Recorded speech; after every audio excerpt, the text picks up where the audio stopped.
Hi everyone, నా పేరు వెంకటనారాయణ. నేను ఈరోజు Deepak nitrate 10 years fundamentals analysis చేయబోతున్నాను. ఇది రికమెండేషన్ కాదు, ఓన్లీ ఎడ్యుకేషన్ పర్పస్ మాత్రమే డిస్కషన్ చేస్తున్నాము. మీరు కాన్సన్ట్రేషన్ చేసిందంటే మనము ఈ కంపెనీని ఎలా ఎనలైజ్ చేయబోతున్నాం అనేది అది కాన్సన్ట్రేషన్ చేయండి అనమాట. ఇది రికమెండేషన్గా తీసుకోవద్దని అనమాట. సో దీపక్ నైట్రేట్కు ఎక్కడెక్కడ బిజినెసెస్ ఉన్నాయంటే, ఒకటి వచ్చి బేసిక్ కెమికల్స్లో, రెండోది వచ్చి ఫైన్ అండ్ స్పెషాలిటీ కెమికల్స్, మూడోది వచ్చి పర్ఫార్మెన్స్ ప్రోడక్ట్స్, నాలుగోది వచ్చి ఫెనాలిక్స్. ఈ బేసిక్ కెమికల్స్లో ఏమేమి ఉన్నాయంటే nitrates, nitrotoluidines and fuel additives. తర్వాత ఫైన్ స్పెషాలిటీ కెమికల్స్ ఏమున్నాయంటే xylidines, oxines, cumidines and speciality agrochemicals. అలాగే పర్ఫార్మెన్స్ ప్రోడక్ట్స్లో brightening agents used in papers and detergents. తర్వాత నాలుగోది ఫెనాలిక్స్. ఫెనాలిక్స్లో phenol and acetone etcetera products ఉన్నాయన్నమాట. మనం ఇప్పుడు వీరి వెబ్సైట్ చూద్దాము. ఇది దీపక్ నైట్రేట్ వెబ్సైట్. దీంట్లో ఇన్వెస్టర్స్లోకి వెళ్ళేసి బోర్డ్ ఆఫ్ డైరెక్టర్స్ చెక్ చేస్తాం. మనం ఎప్పుడైనా మేనేజ్మెంట్ అనాలిసిస్ చేయాలంటే అప్పుడు బోర్డ్ ఆఫ్ డైరెక్టర్స్ గురించి తెలుసుకోవాలన్నమాట. అది చాలా ఇంపార్టెంట్. ఇక్కడ DC Mehta chairman managing director, తర్వాత ఇక్కడ Malik Mehta CEO and executive director, తర్వాత ఇక్కడ AC Mehta non executive director. వీళ్ళ పేర్లు అబ్జర్వ్ చేసినారంటే ఇక్కడ సర్నేమ్ వచ్చి మెహతా మెహతా మెహతా, అంటే వీళ్ళు ముగ్గురు రిలేటివ్స్ అండేస్ అనమాట. మనం ఇది యాన్యువల్ రిపోర్ట్స్లో చెక్ చేసుకోవాలన్నమాట. సో మిగతా వాళ్ళు వేరే వేరే వాళ్ళు, వీళ్ళంతా ఇండిపెండెంట్ డైరెక్టర్స్, తర్వాత సిఎఫ్ఓ ఫైనాన్స్ అనమాట.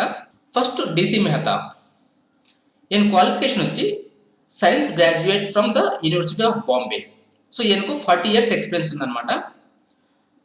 తర్వాత మాలిక్ మెహతా, ఈయన సిఇఓ అనమాట, సిఇఓ అండ్ ఎగ్జిక్యూటివ్ డైరెక్టర్. ఈయన కరెంట్ ఏజ్ వచ్చి 37 years. ఈయన క్వాలిఫికేషన్ వచ్చి bachelors of business administration from University of Liverpool, UK. అలాగే master in industrial organisations psychology from Columbia University, USA.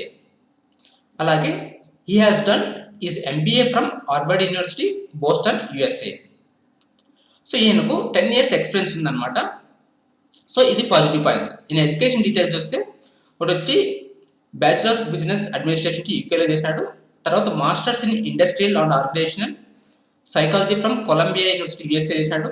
అలాగే ఎంబీఏ వచ్చి హార్వర్డ్ యూనివర్సిటీ చేసినాడు అనమాట. సో ఇది పాజిటివ్ పాయింట్స్. సో ఇక్కడ మనం ఎండి నేము, సిఇఓ నేము బాగా గుర్తుపెట్టుకోవాలన్నమాట. తర్వాత వీళ్ళ ప్రోడక్ట్స్ ఏమేమి ఉన్నా చెక్ చేస్తాం. ఇక్కడ ప్రోడక్ట్స్లో what we sell, what we buy, అంటే వాళ్ళు ఏం సెల్ చేస్తారు, ఏం కొంటారనేది. సో ఇక్కడ వాట్ వి సెల్. సో ఇక్కడ వాళ్ళు అమ్మే ప్రోడక్ట్స్ అనమాట. సో ఇవన్నీ చాలా ప్రోడక్ట్స్ ఉన్నాయి. సో ఎగ్జాంపుల్ కొన్ని ప్రోడక్ట్స్ వచ్చి 2ME PPDA, 2,3 జెలడిన్, అలాగే 3-NOx, 4-NOx ఎసిటోన్, అలాగే పెనాల్, TFMAP సోడియం నైట్రేట్, ఇలా చాలా ప్రోడక్ట్స్ ఉన్నాయన్నమాట. ఈ ప్రోడక్ట్స్ అన్ని వాళ్ళు సెల్ చేస్తారనమాట. అలాగే వాళ్ళు ఏం కొంటారు, ఇక్కడ వాట్ వి బై. సో వాళ్ళు రా మెటీరియల్స్ ఏం కొంటారంటే సో ఇవంతా ఉన్నాయన్నమాట. డై ఎథనాలమైన్, ఎస్సిఎల్, హైడ్రోజన్ గ్యాస్, మార్ఫలిన్, ఇలా చాలా ప్రోడక్ట్స్ ఉన్నాయి. ఇవంతా వీళ్ళు కొనే ప్రోడక్ట్స్ అనమాట. అంటే ఈ ప్రోడక్ట్స్ వీళ్ళు రా మెటీరియల్గా యూజ్ చేస్తారు. సో మనము ఈ కంపెనీ గురించి ఇంకా ఫ్యూ మోర్ డీటెయిల్స్ చెక్ చేస్తాము. ఇది వచ్చి ఇన్వెస్టర్ ప్రెజెంటేషన్. సో వీళ్ళ మెయిన్ బిజినెస్ సెగ్మెంట్స్ ఏమేమంటే basic chemicals, fine and speciality chemicals, performance products, phenolics. వాళ్ళు ఈచ్ సెగ్మెంట్ నుండి ఎంత ప్రాఫిట్ జనరేట్ చేసినారో చెక్ చేస్తాము. ఇక్కడ బేసిక్ కెమికల్స్ చెక్ చేసినాం అనుకోండి. Okay, Q3 FY 21లో 196 crores generate చేశారు. ప్రీవియస్ ఇయర్ చూస్తే 172 crores, అంటే ఇక్కడ 172 crores నుండి 196 crores పెరిగింది అనమాట. అలాగే ఫైన్ స్పెషాలిటీ కెమికల్స్ చూస్తే 210 crores నుండి 211 crores, అంటే ఇక్కడ పెద్దగా చేంజ్ కాలేదు. తర్వాత పర్ఫార్మెన్స్ ప్రోడక్ట్స్ చూస్తే 34% quarter-on-quarter ఇంక్రీజ్ అయింది అనమాట. అది 67 crores నుండి 90 crores ఇంక్రీజ్ అయింది. తర్వాత ఫినాలిక్స్ లేక్ చూస్తే 37% quarter-on-quarter ఇంక్రీజ్ అయింది. అది 545 crores నుండి 747 crores ఇంక్రీజ్ అయిందన్నమాట. సో ఇక్కడ మనం అబ్జర్వ్ చేస్తే వీళ్ళ ఎక్కువ బిజినెస్ ఫెనాలిక్స్లో ఉందన్నమాట. సో అది 545 క్రోర్స్ నుండి 747 క్రోర్స్ పెరిగింది. వీళ్ళకు మెయిన్ బిజినెస్ అనమాట. తర్వాత డొమెస్టిక్ అండ్ ఎక్స్పోర్ట్స్. ఇక్కడ డొమెస్టిక్ రెవెన్యూస్ ఎంత ఉన్నాయంటే, సో Q3లో 864 క్రోర్స్ ఉంది, అది 31% ఇంక్రీజ్ అయిందనమాట. అలాగే ఎక్స్పోర్ట్ రెవెన్యూస్, సో Q3లో వీళ్ళకు 326 క్రోర్స్ ఉంది, అది 12.9% క్వార్టర్ ఆన్ క్వార్టర్ ఇంక్రీజ్ అయిందనమాట. సో వీళ్ళకు domestic revenues 864 crores, export revenues 368 crores వచ్చిందనమాట. ఇక్కడ key developments, land development activity has commenced at the newly acquired site measuring 127 acres at Dahej. So వీళ్ళు దహేజ్లో 127 ఎకరాలు ల్యాండ్ డెవలప్మెంట్ చేస్తున్నారు. సో దీనివల్ల ఫ్యూచర్లో వీళ్ళు ఎక్కువ రెవెన్యూ జనరేట్ చేసే ఛాన్సెస్ ఉంటుందన్నమాట. సో ఇది మనము ఫ్యూచర్లో వాచ్ చేయాలి. సో మెయిన్గా దీపక్ నైట్రేట్ అనేది కెమికల్స్ రిలేటెడ్ కంపెనీ. సో ఇప్పుడు మనం ఫైనాన్షియల్ అనాలిసిస్ చేస్తాము. సో ఫైనాన్షియల్ అనాలిసిస్ చేయాలంటే ఒకటి BSE వెబ్సైట్ ఓపెన్ చేయండి, ఇంకోటి వచ్చి redStar.in అనే వెబ్సైట్ ఓపెన్ చేయండి. ఫస్ట్ BSE వెబ్సైట్లో ఇక్కడ దీపక్ నైట్రేట్ అని సెర్చ్ చేయండి. సెర్చ్ చేస్తే ఇక్కడ కరెంట్ ప్రైస్ అనమాట. సో కరెంట్ ప్రైస్ ఎంత ఉందంటే 1550 రూపాయలు ఉంది. కమోడిటీ కెమికల్స్ కింద వస్తాయి వీళ్ళ ప్రోడక్ట్స్ అన్ని. సో కరెంట్ మార్కెట్ క్యాప్ వచ్చి 21,140 క్రోర్స్ ఉన్నదన్నమాట. సో ఫస్ట్ వీళ్ళు డివిడెండ్స్ చూస్తాం. ఇక్కడ వెళ్తే కార్పొరేట్ యాక్షన్స్లో ఇక్కడ క్లిక్ చేయండి. క్లిక్ చేస్తే మనకి ఇక్కడ డివిడెండ్స్ ఉందన్నమాట, డివిడెండ్ డిక్లేర్డ్. సో వీళ్ళు డివిడెండ్స్ ఎప్పుడు నుండి ఇస్తున్నారు అనేది మనం అబ్జర్వ్ చేసుకోవాలి. 2001లో చూస్తే 2.5 రూపీస్ ఇచ్చినారనమాట. తర్వాత 2007 నుండి 2020 వరకు కంటిన్యూగా డివిడెండ్స్ ఇస్తూ వస్తున్నారు. ఈ డివిడెండ్స్ అనేది కంటిన్యూగా పెంచుతూ వస్తున్నారా లేదంటే కాన్స్టెంట్గా ఉన్నాయనేది మనం చెక్ చేసుకోవాలి. సో ఇక్కడ చెక్ చేసినాం అనుకోండి, 2007, 2008 ఇక్కడ ఎలా ఉందంటే 4 రూపీస్ ఉందన్నమాట. తర్వాత 2019 5 రూపీస్. సో ఇక్కడ ఇది కాన్స్టెంట్ ఉంది, ఇక్కడ ఇది కాన్స్టెంట్గా ఉన్నది. తర్వాత 2011లో ఇక్కడ 6 రూపీస్ ఇక్కడ కాన్స్టెంట్గా ఉంది. తర్వాత 2013లో 8 రూపీస్. సో ఇక్కడ అబ్జర్వ్ చేస్తే ఫస్ట్ 4 రూపీస్, 4 నుండి 5 రూపీస్ పెంచినారు, అంటే ఇక్కడ 25% పెంచారు. మళ్ళీ 5 రూపీస్ నుండి 6 రూపీస్, ఇక్కడ 18-19% పెంచారు. మళ్ళీ 6 రూపీస్ నుండి 8 రూపీస్, ఇక్కడ మళ్ళీ 25% పెంచారనమాట. తర్వాత 2014లో ఇక్కడ 1 రూపీ ఇచ్చినారు, ఇక్కడ 8 రూపీస్ నుండి 1 రూపీకి డివిడెండ్ తగ్గిందనమాట. సో మనము డివిడెండ్ ఎందుకు ఇంత తగ్గింది అనేది తెలుసుకోవాలి. అది ఎందుకు తగ్గిందంటే 2014లో వీళ్ళు 1:1 బోనస్ షేర్స్ ఇచ్చినారు. అంటే ఒక షేర్ ఉంటే ఇంకొక షేరు బోనస్ షేర్గా ఇచ్చారు. ఇంకొకటి ఇక్కడ క్లిక్ చేస్తే 2014లో stock split from 10 rupees to 2 rupees. అంటే 10 రూపీస్ ఉన్న షేర్, ఫేస్ వాల్యూ ఉన్న షేర్ను వాళ్ళు 2 రూపీస్గా స్ప్లిట్ చేసినారు. అంటే ఒక షేర్ ఉంటే మీకు 5 షేర్స్ వస్తాయన్నమాట.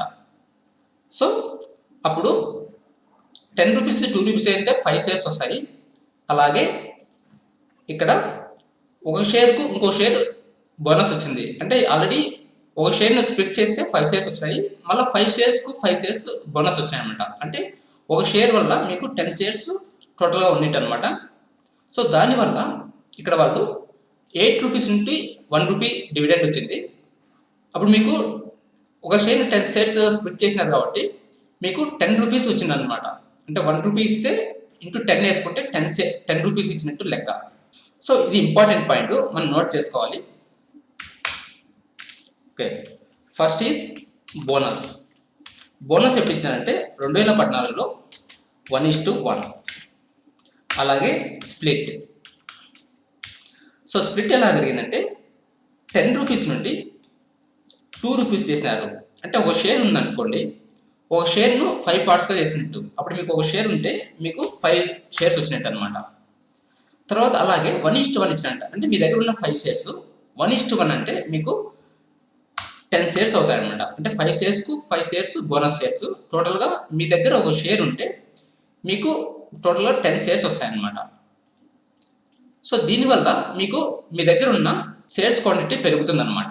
సో ఇది మీరు బాగా గుర్తుపెట్టుకోవాలి. సో దానివల్ల ఇక్కడ వీళ్ళు డివిడెండ్ తగ్గించారు. డివిడెండ్ తగ్గించినా కూడా మీ దగ్గర క్వాంటిటీ పెరిగింది కాబట్టి దానివల్ల ఆటోమేటిక్గా మీకు డివిడెండ్ అనేది పెరుగుతుంది అనమాట. తర్వాత 14లో 1 రూపీ, 15లో 1 రూపీ, తర్వాత 16లో చూస్తే ఇక్కడ 1.2 రూపీస్ పెంచినారనమాట. అంటే 1 రూపీ నుండి 1.2 రూపీస్ పెంచినారు. మళ్ళీ 17లో కూడా సేమ్ ఉంది. మళ్ళీ 18కి వచ్చేరకు 1.3 రూపీస్ చేశారు. మళ్ళీ 19కి వచ్చేరకు 1.3 నుండి 2 రూపీస్ పెంచినారు అనమాట. ఇక్కడ 70 పైస్ పెంచినారు. సో ఇది పాజిటివ్ పాయింట్ అనమాట. మళ్ళీ తర్వాత 2020లో 2 రూపీస్ నుండి 4.5 రూపీస్ డివిడెండ్ పెంచినారు. అంటే ఇక్కడ అప్రాక్సిమేట్లీ 110-120% డివిడెండ్ పెంచినారు అనమాట. సో ఇది చాలా ఇంపార్టెంట్ పాయింట్. సో ఇక్కడ వీళ్ళు డివిడెండ్ 2 రూపీస్ నుండి 4.5 రూపీస్ పెంచినారంటే మనం ఇది పాజిటివ్ సైన్గా తీసుకోవాలి. ఈ టైంలో మనం షేర్ ప్రైస్ వస్తాం. ఇక్కడ ఈక్విటీలో 1 ఇయర్ షేర్ ప్రైస్ చూస్తే మార్చ్ 17 దాని ప్రైస్ ఎంత ఉందంటే 409 రూపీస్ ఉంది. కానీ వీళ్ళు డివిడెండ్ ఇచ్చింది 2 రూపీస్ నుండి 4.5 రూపీస్ పెంచినారు అనమాట. అంటే వాళ్ళకి ఎక్కువ ప్రాఫిట్స్ వస్తున్నాయి. దానివల్ల ఇక్కడ వీళ్ళు డివిడెండ్ పెంచినారు. కానీ ఇక్కడ ప్రైస్ చూస్తే ఇక్కడ 409 రూపీస్ నుండి 335 తగ్గిందనమాట. సో ఇక్కడ డివిడెండ్ పెంచినారు కానీ ప్రైస్ తగ్గింది. సో ఆ టైంలో మనం దీపక్ నైట్రేట్ షేర్ కొనడానికి చాలా కరెక్ట్ టైం అనమాట. సో ఈ పాయింట్ బేస్ చేసుకొని మనము అది పాజిటివ్ సైన్గా తీసుకొని ఈ టైంలో మనం షేర్ కొని ఉండాలన్నమాట. సో తర్వాత మార్చిలో ఈ 335 రూపీస్ నుండి ఇప్పుడు 1 ఇయర్లో ఎంతవరకు పెరిగిందంటే 1572 రూపీస్ వరకు పెరిగిందనమాట. అంటే 330 రూపీస్ నుండి 1572 రూపీస్ వరకు పెరిగింది. దగ్గర ఇది 4 to 5 టైమ్స్ పెరిగిందనమాట. సో మనము ఈ డివిడెండ్ బాగా అబ్జర్వ్ చేసింటే ఈ టైంలో కూడా ఉంటే మనకు ఇప్పుడు 4 to 5 టైమ్స్ రిటర్న్స్ వచ్చింటాయి అనమాట. సో ఇది చాలా ఇంపార్టెంట్ పాయింట్. ఓకే, ఇప్పుడు మనం ఫైనాన్షియల్ డీటెయిల్స్ చెక్ చేస్తాము. సో దీపక్ నైట్రేట్ అనేది 10 ఇయర్స్లో ఎంత పెరిగింది అనేది చెక్ చేస్తాము. 2010లో దీని ప్రైస్ వచ్చి 15 రూపీస్ ఉందన్నమాట. ఇప్పుడు కరెంట్ ప్రైస్ చూస్తే 1600 రూపీస్ ఉంది. అంటే 15 రూపాయల నుండి 1572 రూపాయలు పెరిగిందనమాట. అప్పటికి ఎంత పెరిగినట్టు అంటే ఇక్కడ 100 టైమ్స్ పెరిగినట్టు 15 and 100 1500 అనమాట. సో ఇక్కడ 1500 నుండి 1599 లేదంటే 1600 వరకు పెరిగింది. అంటే దగ్గర ఇది 102, 103 టైమ్స్ పెరిగింది అనమాట. సో మనం లైఫ్లో ఇలాంటి స్టాక్ను ఒకటి ఫైండ్ చేయగలిగితే అప్పుడు చాలా అనమాట, లైఫ్ సెటిల్ అయిపోతుంది. సో ఇలాంటి స్టాక్స్ని ఫైండ్ చేయాలంటే మనం కనీసం 10 ఇయర్స్ అనాలిసిస్ చేయాలి. అనలైజ్ చేసి తర్వాత ఆ కంపెనీని మనం ఎప్పుడు ఫాలో అవుతుండాలన్నమాట. సో ఈ కంపెనీలో ప్రమోటర్స్కు 45.69% ఉన్నది. అలాగే కార్పొరేట్స్కు 5.13% ఉంది. పబ్లిక్ వచ్చి 22% ఉంది. ఎఫ్ఐకి 13.26%, డొమెస్టిక్ ఇన్వెస్టర్స్కు 10.3%, అదర్స్ వచ్చి 3.21%.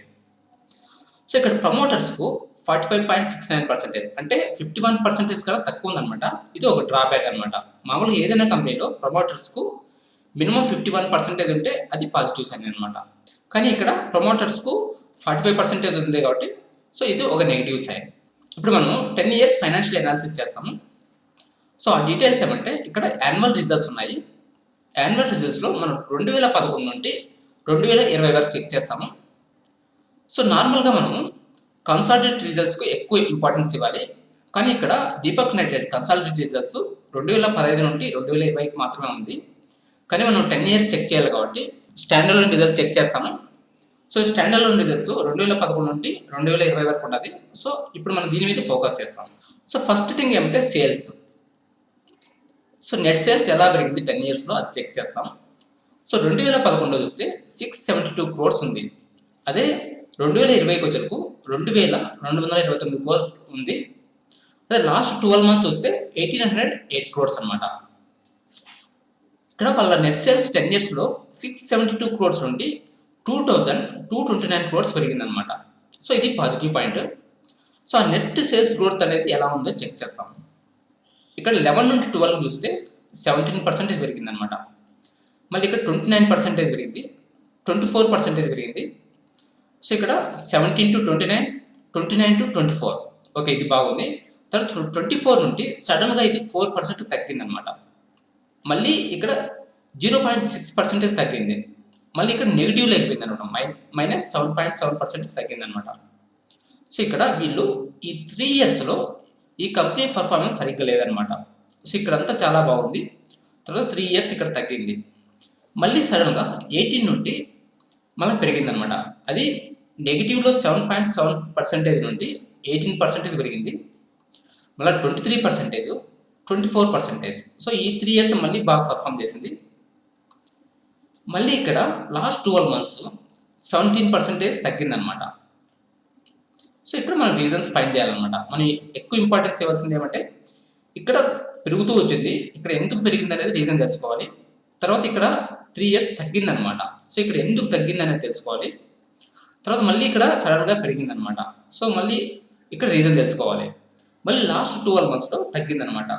సో మనం ఇవి కాన్సన్ట్రేషన్ చేసుకోవాలి. సో అప్పుడే మనము ఏదైనా స్టాక్లో లాంగ్ టర్మ్ ఇన్వెస్ట్ చేయగలం అనమాట. ఓకే, ఇప్పుడు మనం ఎక్స్పెండిచర్ చెక్ చేస్తాం. ఇక్కడ ఎక్స్పెండిచర్లో డిఫరెంట్ టైప్స్ ఆఫ్ ఎక్స్పెండిచర్స్ ఉన్నాయి. అవి ఏమేమంటే power and fuel cost, employee cost, manufacturing expenses, general and admin expenses, selling and distribution expenses, miscellaneous expenses. First power and fuel cost. So వీళ్ళకి ఎంత పర్సెంటేజ్ విత్ సేల్స్లో ఉంది అనేది చెక్ చేస్తాము. ఇక్కడ చూస్తే 2011లో చూస్తే విత్ సేల్స్తో పవర్ అండ్ ఫ్యూయల్ కాస్ట్ 9.6%. ఇక్కడ 9, 8 ఇలా తగ్గిస్తూ వచ్చినారు. సో కరెంట్ వచ్చి 6.5% పవర్ అండ్ ఫ్యూయల్ కాస్ట్ ఉందన్నమాట.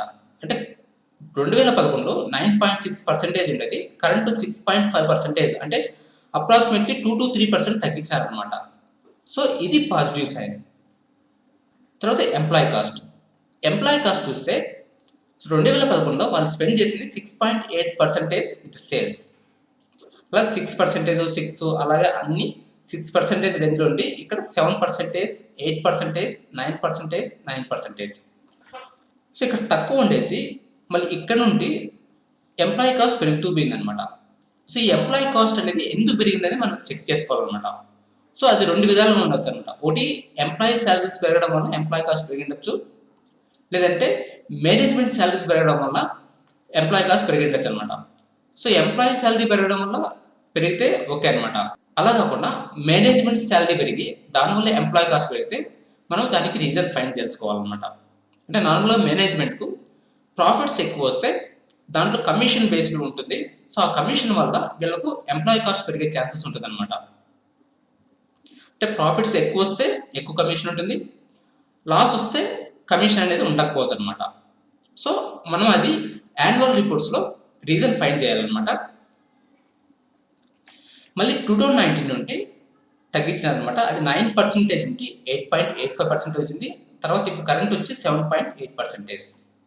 సో ఇక్కడ ఎంప్లాయీ కాస్ట్ అనేది పెరిగిందనమాట.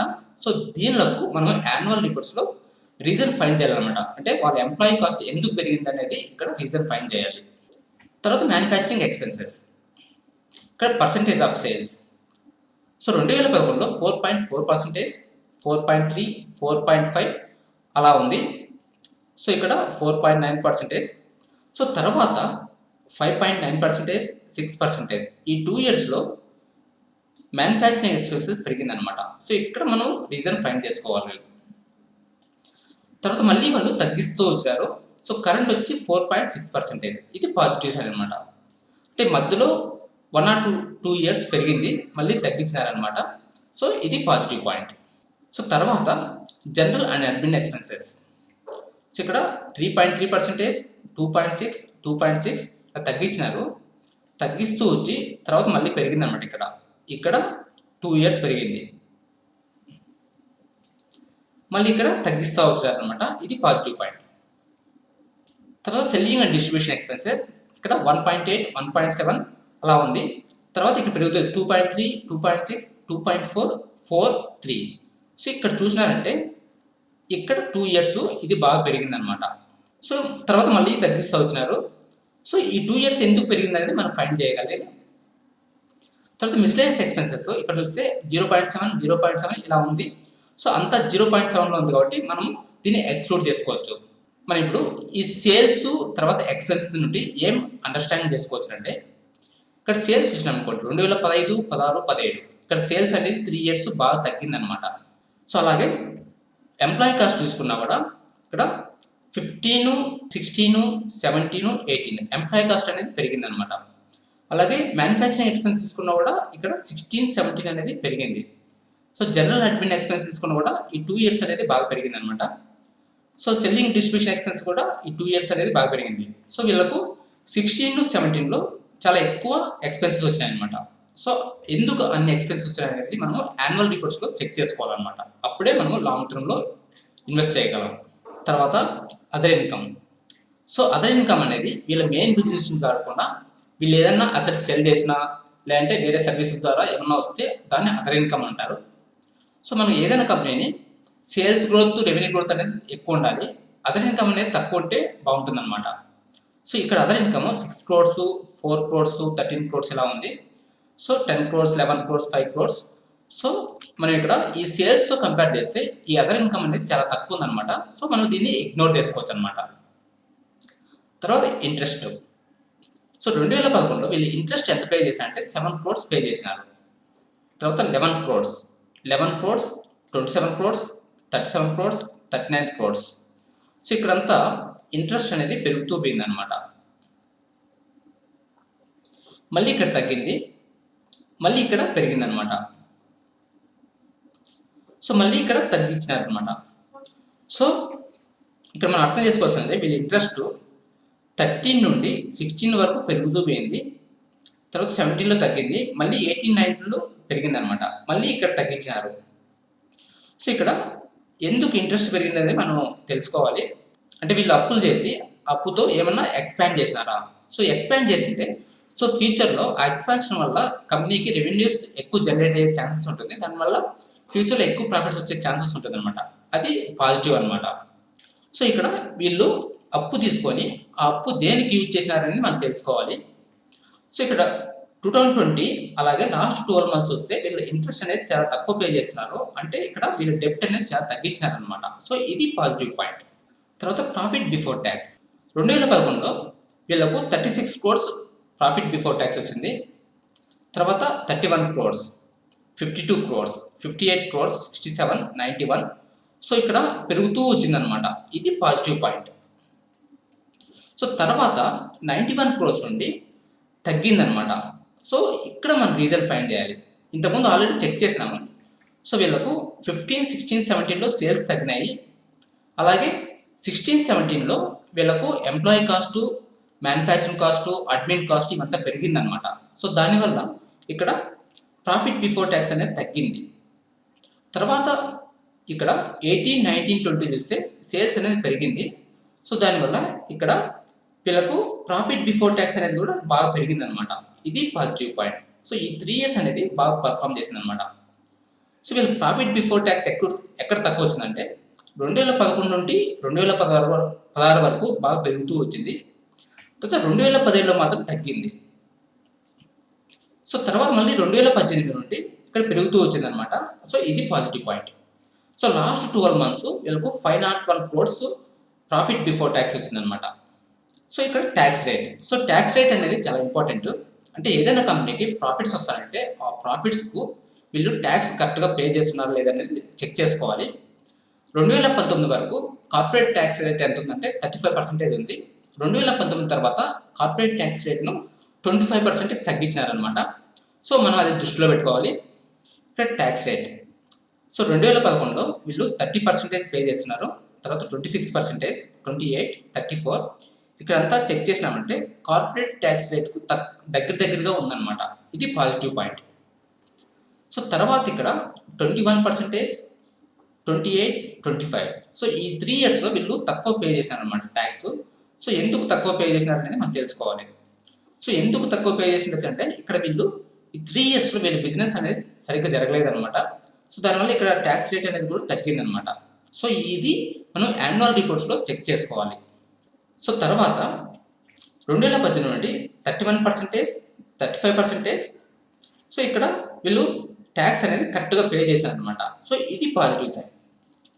తర్వాత 2019 తర్వాత సెంట్రల్ గవర్నమెంట్ కార్పొరేట్ ట్యాక్స్ని 25% చేసింది. సో దానివల్ల ఇక్కడ వీళ్ళు 22% పే చేసినారు, ఇక్కడ 26% పే చేసినారు అనమాట. సో మనం ట్యాక్స్ రేట్ని బట్టి ఏం అర్థం చేసుకోవచ్చు అంటే వీళ్ళు ట్యాక్స్ అనేది కార్పొరేట్ ట్యాక్స్ రేట్ దగ్గరలో పే చేస్తున్నారు, ఇది పాజిటివ్ పాయింట్ అనమాట. తర్వాత ప్రాఫిట్ ఆఫ్టర్ ట్యాక్స్. సో ఇక్కడ చెక్ చేస్తారు 2011లో వీళ్ళకు 25% ప్రాఫిట్ వచ్చింది, తర్వాత 23, 37 ఇలా వస్తా కరెంట్ 2020లో 544 crores వచ్చిందనమాట. ఇది ఎంత పర్సెంటేజ్ ఉండదు అని చెక్ చేస్తాం. Profit growth.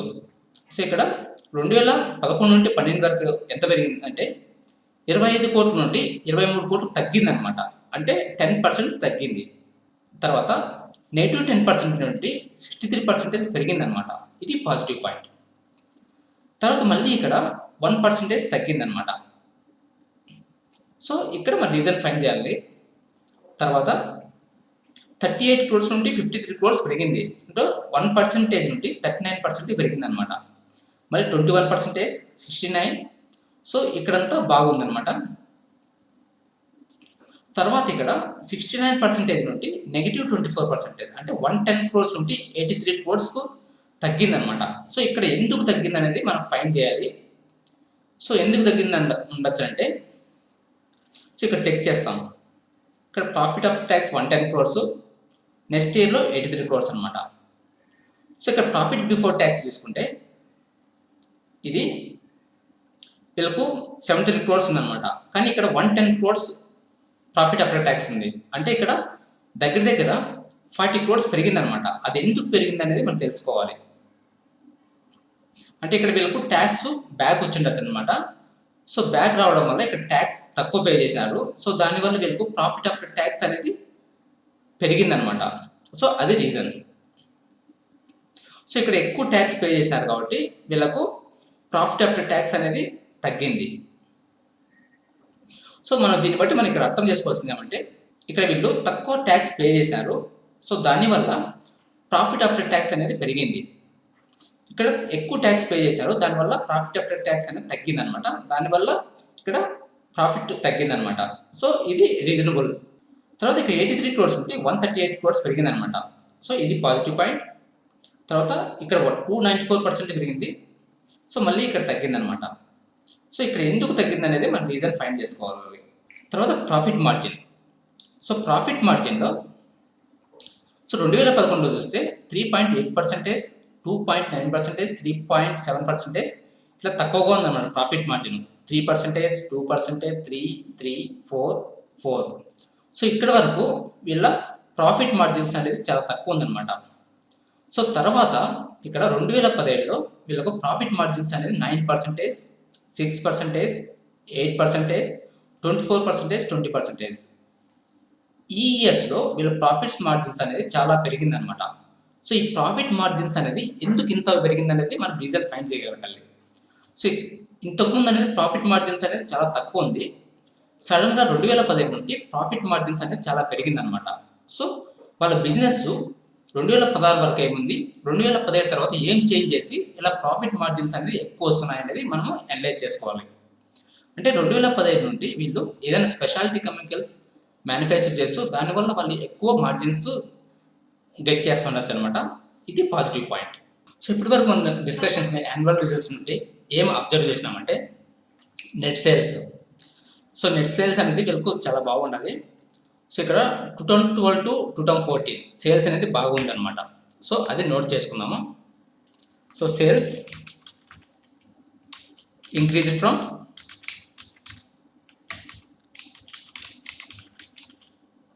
2011 to 2014. తర్వాత 15, 16, 17 ఇక్కడ సేల్స్ తగ్గినాయి అన్నమాట. సో అది కాన్స్లో sales decrease from 2015 to 2017. So తర్వాత 18 నుండి వీళ్ళ సేల్స్ అనేది బాగా ఇంక్రీజ్ అయింది. సో ఇది పాజిటివ్ పాయింట్ అనమాట. సో ఇక్కడ sales increased from 2018 to 2020, 2018 to 2020. So 2011 to 14 వరకు పెరిగింది, అలాగే 2018 నుండి 2020 వరకు సేల్స్ ఇంక్రీజ్ అయినాయి. సో సేల్స్ డిక్రీజ్ ఎక్కడ అయిందంటే 2015 టు 2017 వరకు ఈ 3 ఇయర్స్లో వీళ్ళకు సేల్స్ డిక్రీజ్ అయింది. సో అది రీజన్ ఫైండ్ చేయగలం అనమాట. తర్వాత వీళ్ళు ఎక్స్పెండిచర్ చూస్తే ఫ్యూల్ కాస్ట్ అనేది 9% ఇలా ఉంది. సో ఇది తగ్గిస్తూ వచ్చారనమాట.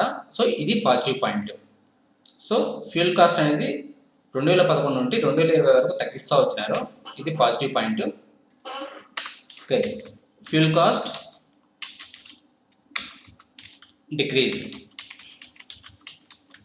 సో ఇది పాజిటివ్ పాయింట్ అనమాట.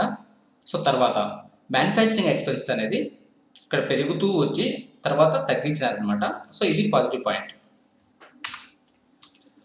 Manufacturing expenses reduced. Employee cost చూసినామంటే ఎంప్లాయీ కాస్ట్ అనేది 2011లో 6.8% ఉండేది. అది 9.08% వరకు పెరుగుతూ వచ్చిందనమాట. తర్వాత తగ్గించినారు. సో ఇది నెగిటివ్ పాయింట్ అనమాట. ఇక్కడ వీళ్ళ ఎంప్లాయీ కాస్ట్ అనేది ఎందుకు పెరిగింది అనేది మనం రీజన్ ఫైండ్ చేసుకోవాలి. సో అది కాన్స్ అనమాట. ఎంప్లాయీ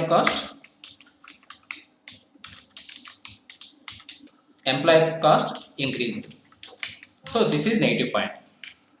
ఇక్కడ అదర్ ఇన్కమ్ చూసుకుంటే వీళ్ళకు చాలా తక్కువ ఉంది. సో కాబట్టి మనం దీన్ని ఇగ్నోర్ చేసుకోవచ్చు. తర్వాత ఇంట్రెస్ట్ అనేది ఇక్కడ పెరుగుతూ వచ్చిందనమాట. తర్వాత ఇప్పుడు తగ్గించారనమాట. So first interest increase, later reduced.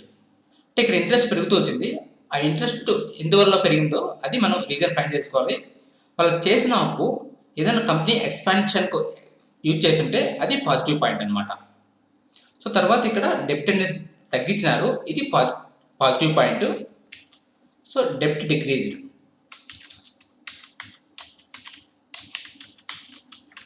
So ఇది పాజిటివ్ అనమాట.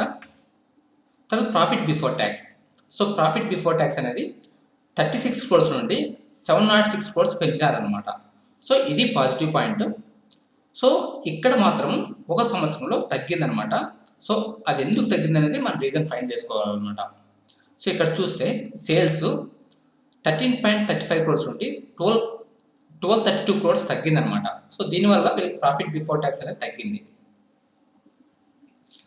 కానీ ప్రాఫిట్ ఆఫ్టర్ ట్యాక్స్ చూస్తే ఇక్కడ ప్రాఫిట్ బిఫోర్ ట్యాక్స్ అనేది తగ్గింది, కానీ ప్రాఫిట్ ఆఫ్టర్ ట్యాక్స్ అనేది పెరిగిందనమాట. సో అది ఎందువల్ల అయిందంటే ఇక్కడ వీళ్ళు తక్కువ ట్యాక్స్ పే చేశారు. అలాగే వీళ్ళకు డిఫర్డ్ ట్యాక్స్ అనేది కంపెనీకి క్రెడిట్ అయ్యిండొచ్చు అనమాట. సో దానివల్ల ఇక్కడ 73 crores నుండి 110 crores పెరిగిందనమాట. సో ఇది పాజిటివ్ పాయింట్ అనమాట. సో అలాగే వీళ్ళ ప్రాఫిట్ గ్రోత్ అనేది సో ఇక్కడ నెగిటివ్లో ఉంది. సో ఇక్కడ నెగిటివ్ ఉంది, ఇక్కడ నెగిటివ్ ఉంది అనమాట. మిగతా అంతా పాజిటివ్, అది బాగా పెరుగుతూ వచ్చింది. సో ఇది పాజిటివ్ పాయింట్ అనమాట. So profit growth good. Profit growth increase. So అలాగే ప్రాఫిట్ మార్జిన్స్ చూసినామంటే సో ఇక్కడ 2011లో 3.8% ఉండేది, 4.8% పెంచినారు, మళ్ళీ 8%. సో ఇక్కడ వరకు వాళ్ళ ప్రాఫిట్ మార్జిన్స్ అనేది చాలా తక్కువ ఉంది. ఆ సంవత్సరం నుంచి 2015 అనమాట. 2016 నుండి వాళ్ళ ప్రాఫిట్ మార్జిన్స్ అనేది బాగా పెంచుకుంటూ వచ్చినారు. సో ఇది పాజిటివ్ సైన్. సో ఇక్కడ వీళ్ళు కంపెనీలో ఏం చేంజెస్ చేసినారు అనేది మనం అబ్జర్వ్ చేసుకోవాలన్నమాట. So profit margins increase.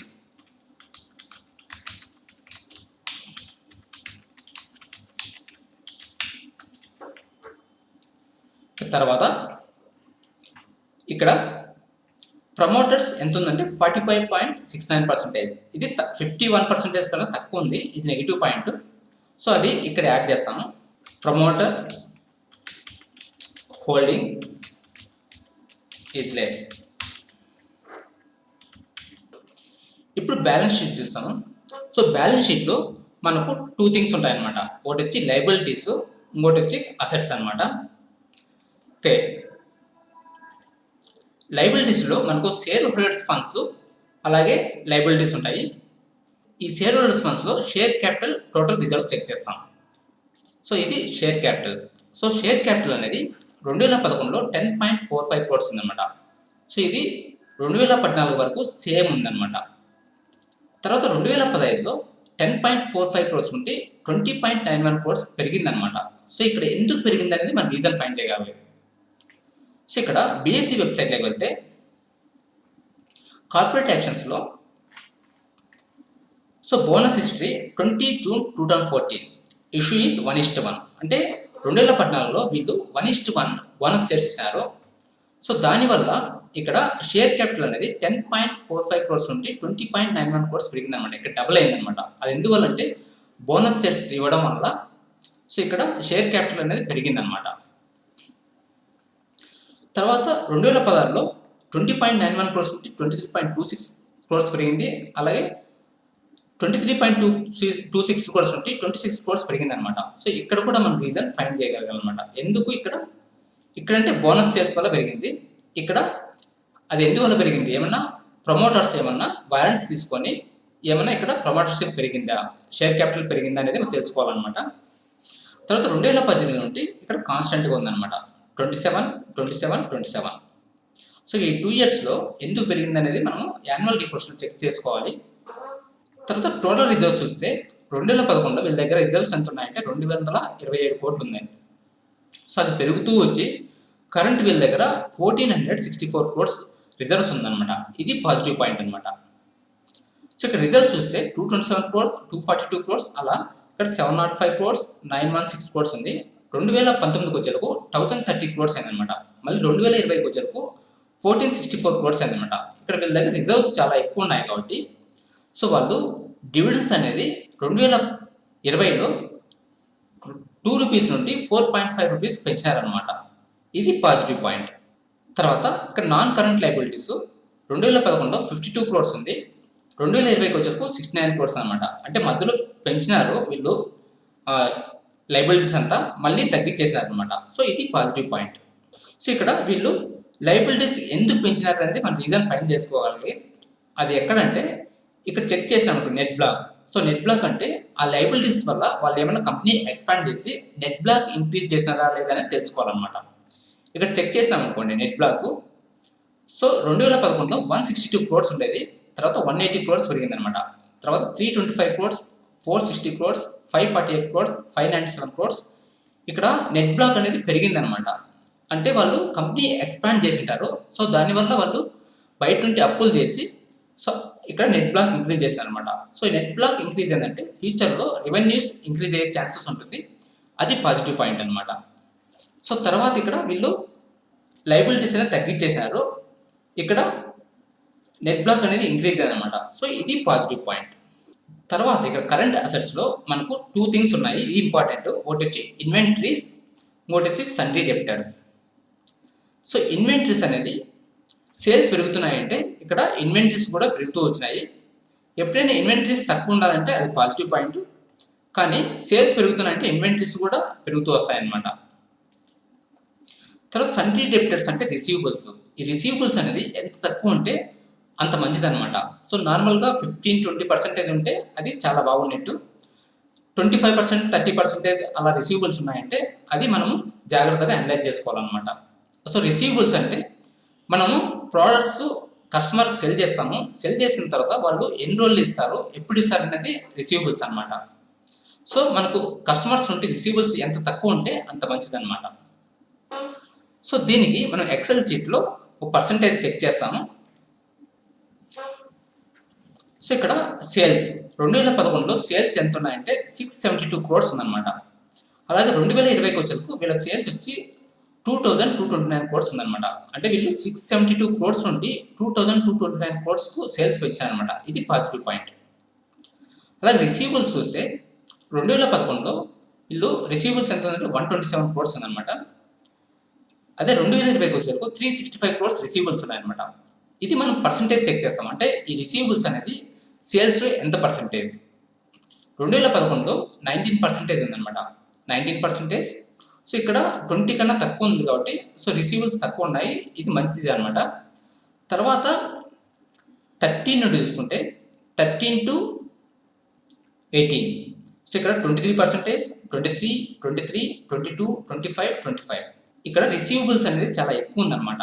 So ఇక్కడ మనం రీజన్ ఫైండ్ చేసుకోవాలి. అంటే రిసీవబుల్స్ ఎక్కువ ఉండడానికి డిఫరెంట్ రీజన్స్ ఉండొచ్చు.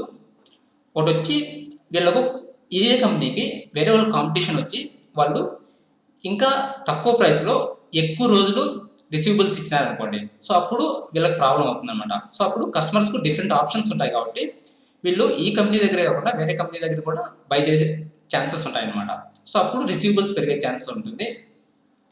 అలాగే వీళ్ళ ప్రోడక్ట్స్కు డిమాండ్ లేకపోవడం వల్ల వీళ్ళు కస్టమర్స్కు ఎక్కువ రోజుల తర్వాత ఇస్తారనమాట క్రెడిట్ పీరియడ్.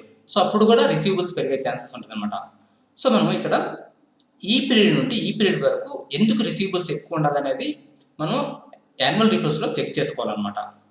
తర్వాత ఇక్కడ 19-20కి వచ్చేందుకు 19లో 19% ఉందన్నమాట. 20కి వచ్చేందుకు 16.4%. అంటే రిసీవబుల్స్ చాలా తగ్గిపోయింది అనమాట. అంటే ఇక్కడ 25% నుండి 19% తగ్గించినారు, మనం 19 నుండి 16% తగ్గించినారు అనమాట. అంటే ఈ 2 ఇయర్స్లో వీళ్ళ ప్రోడక్ట్స్కు చాలా డిమాండ్ ఉండొచ్చు. దానివల్ల కస్టమర్స్ అనేవాళ్ళు ముందే డబ్బులు పే చేసి వీళ్ళ ప్రోడక్ట్స్ తీసుకుంటారు అనమాట. దీనివల్ల రిసీవబుల్ డేస్ అనేది తగ్గిపోయింది అనమాట. సో ఇక్కడ ఇది పాజిటివ్ పాయింట్ అనమాట. తర్వాత cash flow. So cash flow అనేది చాలా ఇంపార్టెంట్. క్యాష్ ఫ్లోలో 3 థింగ్స్ ఉంటాయన్నమాట. Cash from operating activity, cash from investing activity, cash from financing activity. So cash from operating activity అనేది పాజిటివ్ ఉంటే అది చాలా మంచిది అనమాట. ఇక్కడ చెక్ చేసినామంటే 2011లో వీళ్ళు 38 crores ఉంది, 42 crores ఇలా ఉంది. మార్చ్ 14లో చూస్తే నెగిటివ్లో 14 crores ఉందన్నమాట. సో ఇది ఒక నెగిటివ్ సైన్. తర్వాత వీళ్ళు 105 crores పెంచినారు, 191 మళ్ళీ ఇక్కడ తగ్గింది, 214 crores, 277, 515 crores. So only March 14లో మాత్రమే వీళ్ళకి తగ్గింది, మిగతావన్నీ పాజిటివ్ ఉందన్నమాట. ఇది పాజిటివ్ సైన్. సో ఇప్పుడు దీని రిలేటెడ్గా మనం ఇంకా కొన్ని చూస్తాము. ఇక్కడ క్యాష్ ఫ్రమ్ ఫైనాన్సింగ్ యాక్టివిటీ 2011 నుండి 2020. సో ఇక్కడ క్యాష్ ఫ్రమ్ ఫైనాన్సింగ్ యాక్టివిటీ 2011లో 38 crores ఉండేది, 2020 వరకు 515 crores ఉన్నాయి. సో టోటల్గా వీళ్ళు 10 ఇయర్స్లో cash from finance operating activity నుండి ఎంత అమౌంట్ జనరేట్ చేసినారనేది టోటల్ అమౌంట్ క్యాలిక్యులేట్ చేసుకోవాలా. సో ఈ 10 ఇయర్స్ మనము యాడ్ చేయాలన్నమాట. యాడ్ చేస్తే మనకు వచ్చిన అమౌంట్ 1487 crores. అంటే వీళ్ళు క్యాష్ ఫ్రమ్ ఆపరేటింగ్ యాక్టివిటీస్ ద్వారా 1487 crores జనరేట్ చేసినారు. తర్వాత ప్రాఫిట్ ఆఫ్టర్ ట్యాక్స్. సో ఇక్కడ ఈ 10 ఇయర్స్ 2011 నుండి 2020 వరకు ప్రాఫిట్ ఆఫ్టర్ ట్యాక్స్ మొత్తం 10 ఇయర్స్లో ఎంత జనరేట్ చేసినారని మనం చెక్ చేసుకోవాలన్నమాట. ఈ అమౌంట్ అన్ని మనం యాడ్ చేయాలి. సో ప్రాఫిట్ ఆఫ్టర్ ట్యాక్స్ ద్వారా ఎంత జనరేట్ చేశారంటే 1120 crores జనరేట్ చేశారనమాట. సో ఇక్కడ చెక్ చేసినామంటే ప్రాఫిట్ ఆఫ్టర్ ట్యాక్స్ అయితే 1120 crores, సిఎఫ్ వచ్చి 1487 crores. అంటే ఇక్కడ CFO is greater than profit after tax. అంటే వీళ్ళకి వచ్చిన ప్రాఫిట్ ఆఫ్టర్ ట్యాక్స్ అన్నీ కూడా వీళ్ళు క్యాష్ ఫ్లో ఫ్రమ్ ఆపరేటింగ్ యాక్టివిటీస్గా కన్వర్ట్ చేసుకోగలుగుతున్నారు అనమాట. అంటే వీళ్ళ అమౌంట్ రిసీవబుల్స్లో ఉండట్లేదు, వీళ్ళు మొత్తం అమౌంట్ అంతా కస్టమర్స్ నుండి అంతా కలెక్ట్ చేస్తున్నారు అనమాట. సో ఇది పాజిటివ్ పాయింట్. ఎప్పుడైనా సిఎఫ్ఓ అనేది ప్రాఫిట్ ఆఫ్టర్ ట్యాక్స్ కన్నా ఎక్కువ ఉంటే అది మంచిది అనమాట. దాని అర్థం ఏమంటే వాళ్ళకు వచ్చిన ప్రాఫిట్స్ అన్ని వాళ్ళు క్యాష్గా జనరేట్ చేస్తున్నారు అనమాట. సో అది పాజిటివ్ పాయింట్. సో ఎప్పుడు ప్రాఫిట్ ఆఫ్టర్ ట్యాక్స్ అనేది సిఎఫ్ఓ దగ్గరగా ఉండాలి, లేదంటే సిఎఫ్ఓ కన్నా తక్కువ ఉండాలన్నమాట. అది మంచిది. సో నెక్స్ట్ ఇంకొకటి, ఇక్కడ 10 ఇయర్స్లో సిఎఫ్ఓ జనరేట్ చేసింది 1487 crores. ఆల్రెడీ మనం చెక్ చేసాం ఇక్కడ. తర్వాత క్యాపిటల్ ఎక్స్పెండిచర్. అంటే ఈ కంపెనీ వాళ్ళు ఇంకా ఫ్యూచర్లో ఎక్కువ ప్రాఫిట్ జనరేట్ చేయడానికి, అలాగే సేల్స్ జనరేట్ చేయడానికి ఎంత ఎక్స్పాండ్ చేసినారనేది క్యాపిటల్ ఎక్స్పెండిచర్ అనమాట. ఓకే, సో వీళ్ళు 10 ఇయర్స్లో క్యాపిటల్ ఎక్స్పెండిచర్కి ఎంత స్పెండ్ చేసినారంటే 1012 crores స్పెండ్ చేసినారు. సో ఇక్కడ సిఎఫ్ఓ ద్వారా జనరేట్ చేసిన అమౌంట్ 1487 crores, వాళ్ళు క్యాపిటల్ ఎక్స్పెండిచర్ చేసింది 1012 crores అనమాట. అంటే దీంట్లో నుండి ఇది తీసేస్తే మనకి ఇంకా 475 crores మిగిలిందనమాట. అంటే వాళ్ళు సిఎఫ్ఓలో జనరేట్ చేసిన అమౌంట్లో నుండి ఇంకా క్యాపిటల్ ఎక్స్పెండిచర్కు అన్ని మైనస్ చేసిన తర్వాత ఇంకా వీళ్ళ దగ్గర 475 crores క్యాష్ మిగిలిందనమాట. సో ఇది పాజిటివ్ పాయింట్. మనం ఏదైనా కంపెనీకి ఫ్రీ క్యాష్ ఫ్లో అనేది పాజిటివ్ ఉంటే, అంటే సిఎఫ్ఓ నుండి క్యాపిటల్ ఎక్స్పెండిచర్ తీసిన తర్వాత మనకు ఇంకా పాజిటివ్ ఉంటే దాన్ని ఫ్రీ క్యాష్ ఫ్లో అంటారు. సో మనకు అది పాజిటివ్ ఉంటే అది చాలా మంచి కంపెనీ అనమాట. సో ఇక్కడ దీపక్ నైట్రేట్కు ఫ్రీ క్యాష్ ఫ్లో అనేది 475 crores ఉందన్నమాట. ఇది పాజిటివ్ పాయింట్. సో ఇవి నోట్ చేస్తాము. సో ఫస్ట్ పాయింట్ ఏమంటే ఇక్కడ రిసీవబుల్స్ అనేది 2011లో పాజిటివ్గా ఉండేసి తర్వాత ఇక్కడ 5 to 6 years ఎక్కువ పెరిగిందనమాట, మళ్ళీ తగ్గింది. అంటే ఇక్కడ రిసీవబుల్స్ అనేది 1920లో అనేది చాలా తగ్గిస్తూ వచ్చారు. సో ఇది positive point. Receivables are decreasing. So this is positive. తర్వాత ఇక్కడ CFO is greater than profit after tax. That means they are converting profit after tax to cash. That is positive point. So ఇక్కడ check చేస్తే CFO అనేది profit after tax కన్నా ఎక్కువ ఉంది. అంటే వాళ్ళకి వచ్చిన ప్రాఫిట్స్ అంతా వాళ్ళు క్యాష్గా జనరేట్ చేస్తున్నారు అనమాట. ఇది పాజిటివ్ పాయింట్. సో అది ఇక్కడ నోట్ చేస్తాం. Profit converted to cash. So that is positive point. తర్వాత ఇక్కడ CFO నుండి క్యాపిటల్ ఎక్స్పెండిచర్ తీసేసిన తర్వాత ఇంకా ఫ్రీ క్యాష్ ఫ్లో అనేది పాజిటివ్లో ఉంటే అది పాజిటివ్ అనమాట. So here free cash flow is positive.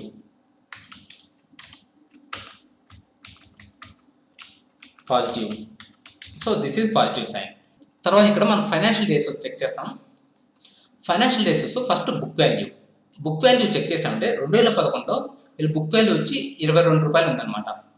అదే 2020కి వచ్చేందుకు 109 రూపాయలు పెరిగిందనమాట. అంటే 22 రూపీస్ నుండి 109 రూపీస్ పెరిగిందనమాట. ఇది positive sign. So book value increase.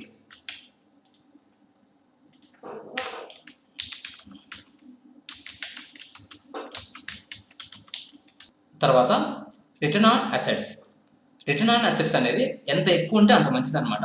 So 2011లో 6% ఉంది, మళ్ళీ ఇక్కడ తగ్గుతూ వచ్చిందనమాట. తర్వాత 2016 నుండి 5%, 7% ఇక్కడ పెరిగింది, మళ్ళీ ఇక్కడ తగ్గిందనమాట. మళ్ళీ ఇక్కడ 7%, తర్వాత 28% ఇక్కడ పెరిగిందనమాట. ఇది పాజిటివ్ పాయింట్ అనమాట. So return on assets increased, ROA increase. ఇది పాజిటివ్ సైన్.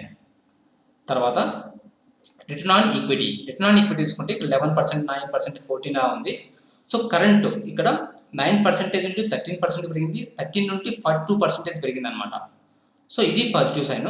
అలాగే ROIC చూస్తే అది కూడా 12% నుండి 18% పెరిగింది, 18 నుండి 47% పెరిగింది అనమాట. ఇది పాజిటివ్ సైన్ అనమాట. అంటే ROIC అనేది ఇంక్రీజ్ అయింది, positive sign. Okay, ROE and ROCE increase, ఇది పాజిటివ్ సైన్. తర్వాత ఫిక్స్డ్ అసెట్ అన్నారు కూడా 2 ఇలా 3 వరకు పెరిగింది అనమాట. ఇది కూడా పాజిటివ్ సైన్ అనమాట. తర్వాత రిసీవబుల్ డేస్ అంటే వీళ్ళ ప్రోడక్ట్స్ కస్టమర్స్కి సేల్ చేసిన తర్వాత కస్టమర్స్ నుండి ఎన్ని రోజుల్లో వీళ్ళు మనీ అనేది రిసీవ్ చేసుకుంటారు అనేది రిసీవబుల్ డేస్ అనమాట. ఈ రిసీవబుల్ డేస్ అనేది ఎంత తక్కువ ఉంటే అంత మంచిది అనమాట. సో ఇక్కడ చెక్ చేసామనుకోండి, 2011లో 58 రోజులు ఉందన్నమాట. తర్వాత 61 రోజు, 66. సో ఇక్కడ రిసీవబుల్స్ అనేది పెరుగుతూ వచ్చిందనమాట. సో ఈ రిసీవబుల్స్ పెరిగినాయంటే వీళ్ళు కస్టమర్స్ నుండి చాలా లేటుగా అమౌంట్ కలెక్ట్ చేసుకుంటున్నారు. ఇది నెగిటివ్ సైన్. కానీ 2018 తర్వాత ఇక్కడ 84 డేస్ నుండి 72 డేస్కు తగ్గిందనమాట. మళ్ళీ 72 డేస్ నుండి 58 డేస్కు తగ్గిందనమాట. సో ఇక్కడ మధ్యలో పెరిగింది, సో తర్వాత మళ్ళీ తగ్గించారనమాట. సో ఇది పాజిటివ్ సైన్. సో ఇక్కడ మధ్యలో ఎందుకు రిసీవబుల్ డేస్ పెరిగింది అనేది మనం యాన్యువల్ రిపోర్ట్స్లో చెక్ చేసుకోవాలన్నమాట. అప్పుడే మనము ఏదైనా స్టాక్లో లాంగ్ టర్మ్ ఇన్వెస్ట్ చేయగలం అనమాట. సో రిసీవబుల్ డేస్ డిక్రీజ్డ్, అది పాజిటివ్ సైన్.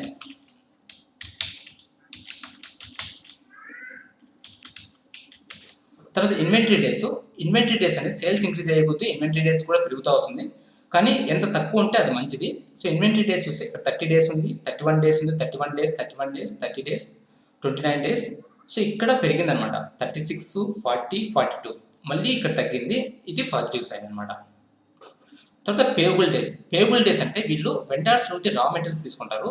ఆ రా మెటీరియల్స్కు ఎన్ని రోజులు పే చేస్తారు అనేది అది పేబుల్ డేస్ అనమాట. సో పేబుల్ డేస్ ఎక్కువ ఉంటే కంపెనీకి మంచిది అనమాట. సో ఇక్కడ చూస్తే ఫస్ట్ ఇక్కడ 41 డేస్లోనే పే చేస్తున్నారు. తర్వాత 50 డేస్, 67, మళ్ళీ ఇక్కడ ఏమంటే 54 డేస్, ఇక్కడ చూస్తే 38 డేస్, 37 డేస్లోనే పే చేస్తున్నారు అనమాట. సో ఇది నెగిటివ్ పాయింట్. ఇక్కడ మళ్ళీ ఇక్కడ ఇంక్రీజ్ అవుతుంది అనమాట. 52 డేస్ పెరిగింది, మళ్ళీ 71 డేస్, 76 డేస్, 71 డేస్. సో ఇక్కడ పేబుల్ డేస్ అనేది ఇంక్రీజ్ అయింది అనమాట. ఇది కంపెనీకి బెనిఫిట్ అనమాట. అంటే వాళ్ళు ఇక్కడ 76 డేస్, 71 డేస్ తీసుకుంటారు అనమాట రా మెటీరియల్కు వాళ్ళ వెండర్స్ పే చేయడానికి. So payable days increase, that is positive increase. So మనము ఇక్కడ ఏం చెక్ చేయాలంటే రిసీవబుల్ డేస్ అనేది తక్కువ ఉండాలి, అంటే మనం తొందరగా కస్టమర్స్ నుండి కలెక్ట్ చేసుకోవాలి. అలాగే ఇన్వెంటరీ డేస్ అనేది తక్కువ ఉండాలి, పేబుల్ డేస్ అనేది ఎక్కువ ఉండాలన్నమాట. సో అప్పుడు అది పాజిటివ్ పాయింట్ అవుతుంది. సో క్యాష్ కన్వర్షన్ సైకిల్ అంటే ఈ receivable days, inventory days add చేసి దాంట్లో నుండి పేబుల్ డేస్ మైనస్ చేస్తే మనకు వచ్చేది క్యాష్ కన్వర్షన్ సైకిల్ అనమాట. సో ఈ క్యాష్ కన్వర్షన్ సైకిల్ అనేది మనకి ఎంత తక్కువ ఉంటే అంత మంచిది అనమాట. అంటే ఇక్కడ వీళ్ళు రా మెటీరియల్స్ నుండి ఎండ్ ప్రోడక్ట్ సేల్ చేసి తర్వాత క్యాష్ జనరేట్ చేయడానికి వాళ్ళు ఎన్ని డేస్ చేసుకుంటారు అనేది క్యాష్ కన్వర్షన్ సైకిల్ అనమాట. ఇక్కడ ఇది 47 డేస్, 42 డేస్ ఇలా ఉంది. కరెంట్ వీళ్ళు 38 డేస్, 24 డేస్, అంటే వీళ్ళు రిసీవబుల్ డేస్ నుండి పేబుల్ డేస్ వరకు మొత్తంగా 24 డేస్లో వీళ్ళు క్యాష్ కన్వర్షన్ చేస్తున్నారు అనమాట. సో ఇది పాజిటివ్ పాయింట్ అనమాట.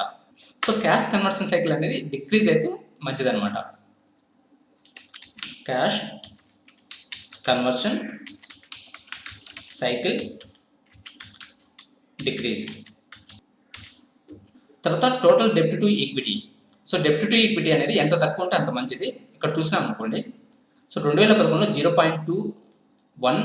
సో ఇక్కడ చూసినామంటే వీళ్ళు డెబ్ట్ అనేది చాలా ఎక్కువ పెంచేసారు అనమాట. ఇక్కడ నుండి 2012 నుండి 2016 వరకు వీళ్ళు డెబ్ట్ అనేది చాలా ఎక్కువ తీసుకున్నారు. ఇక్కడ 1, 1.22, 1.66, 1.57, 1.4 ఇక్కడ డెబ్ట్ అనేది చాలా ఎక్కువ ఉందన్నమాట. సో ఇది నెగిటివ్ సైన్. కానీ తర్వాత 2017 నుండి వీళ్ళకి ప్రాఫిట్స్ అనేది చాలా ఎక్కువ వచ్చినాయి. దానివల్ల వీళ్ళు డెబ్ట్ అనేది తగ్గిస్తూ వచ్చారు అనమాట. ఇక్కడ చెక్ చేసినట్టే 1.04 నుండి 0.78% తగ్గించినారు. మళ్ళీ తర్వాత 0.49, 0.21, తర్వాత 0.14. ఇప్పుడు కరెంట్ వచ్చి 0.14 ఉందంటే వాళ్ళకు అప్పులు అనేది చాలా తక్కువ ఉందన్నమాట. ఇది పాజిటివ్ పాయింట్ అనమాట. ఓకే, డెబ్ట్ డిక్రీజ్డ్. సో మనం కరెంట్ మొత్తం డిస్కషన్ ద్వారా ఏమి అనలైజ్ చేసామంటే ఇక్కడ 2014లో వీళ్ళు బోనస్ సేల్స్ 1:1 ఇచ్చినారు. అలాగే స్ప్లిట్ అనేది 10 రూపీస్ నుండి 2 రూపీస్కి చేసినారనమాట. సో ఇది పాజిటివ్ పాయింట్. ఇంకోటి ఇక్కడ డివిడెండ్ అనేది ఇంక్రీజ్ చేసినారు. ప్రోస్ వచ్చి డివిడెండ్ ఇంక్రీజ్ చేసినారు, అదొకటి. తర్వాత sales increase from 2011 to 2014, 2018 to 2020. అలాగే ఫ్యూల్ కాస్ట్ అనేది డిక్రీజ్ చేసినారు, ఇది పాజిటివ్ పాయింట్ అనమాట. అలాగే మ్యానుఫ్యాక్చరింగ్ ఎక్స్పెన్సెస్ అనేది తగ్గించారనమాట, ఇది పాజిటివ్ పాయింట్. తర్వాత డెబ్ట్ అనేది డిక్రీజ్ చేసినారు, ఇది పాజిటివ్ పాయింట్. ప్రాఫిట్ గ్రోత్ అనేది ఇంక్రీజ్ అయిందనమాట, సో ఇది positive point. Profit margin increased, ఇది పాజిటివ్ పాయింట్. రిసీవబుల్ డేస్ అనేది తగ్గించారనమాట, సో అది positive point. Profit converted to cash, అది పాజిటివ్ పాయింట్ అనమాట. Free cash flow is positive, that is positive. తర్వాత book value increased, ఇది positive అనమాట. ROE increase అయింది, ఇది పాజిటివ్ పాయింట్. రిసీవబుల్ డేస్ తగ్గిందనమాట, అది పాజిటివ్ పాయింట్. పేబుల్ డేస్ పెరిగిందనమాట, ఇది పాజిటివ్ పాయింట్. తర్వాత క్యాష్ కన్వర్షన్ సైకిల్ డిక్రీజ్ అయింది, సో అది పాజిటివ్ పాయింట్. డెబ్ట్ డిక్రీజ్ అయింది, ఇవన్నీ పాజిటివ్ పాయింట్స్ అనమాట. నెగిటివ్స్ ఏమంటే 2015 నుండి 2017 వరకు సేల్స్ అనేది డిక్రీజ్ అయిందనమాట. సో ఆ 3 సంవత్సరాల్లో సేల్స్ అనేది ఎందుకు డిక్రీజ్ అనేది మనము రీజన్ ఫైండ్ చేయగలమన్నమాట. తర్వాత ఎంప్లాయీ కాస్ట్ ఇంక్రీజ్డ్, మధ్యలో 2015 నుండి 17 వరకు ఎంప్లాయీ కాస్ట్ అనేది ఇంక్రీజ్ అయింది, అది ఎందుకు ఇంక్రీజ్ అనేది మనం రీజన్ ఫైండ్ చేయగలగాలి. అలాగే promoter holding is less, current ప్రమోటర్స్కు 45% ఉంది, ఇది 51% కన్నా తక్కువ ఉందన్నమాట. సో అది ఒక నెగిటివ్ సైన్ అనమాట. కరెంట్ వాల్యుయేషన్ చూస్తే కరెంట్ పిఈ వచ్చి 32.62 ఉందన్నమాట. సో మార్కెట్ క్యాప్ వచ్చి 21,461 crores ఉందన్నమాట. సో 3 ఇయర్స్ మీడియన్ పిఈ తీసుకుంటే 25.78. So current PE 32.62. అంటే 3 ఇయర్స్ మీడియన్ పిఈస్తో కంపేర్ చేస్తే కరెంట్ పిఈ ఎక్కువ ఉందన్నమాట. అది ఎంత ఎక్కువ ఉందంటే దగ్గర దగ్గర 7 పాయింట్ ఎక్కువ ఉందన్నమాట. So previous year median PS compare చేస్తే current Deepak Nitrite overvalued, కానీ కరెంట్ మార్కెట్ కండిషన్స్ బేస్ చేసుకొని అలాగే దీపక్ నైట్రేట్కు ఫ్యూచర్లో వచ్చే ప్రాఫిట్స్ని కన్సిడర్ చేసుకుంటే ఇది రీజనబుల్ వాల్యుయేషన్ ఉందన్నమాట. సో కరెంట్ దీపక్ నైట్రేట్ అనేది రీజనబుల్ వాల్యుయేషన్లో ఉందన్నమాట. సో ఇంతవరకు మనం దీపక్ నైట్రేట్ అనేది positives, negatives, financial information, management analysis అన్ని చెక్ చేసినాము. సో ఇది రికమెండేషన్ కాదు, ఓన్లీ ఎడ్యుకేషన్ పర్పస్ మాత్రమే డిస్కషన్ చేసినాము. That's it for today. Thank you for watching. Have a nice day.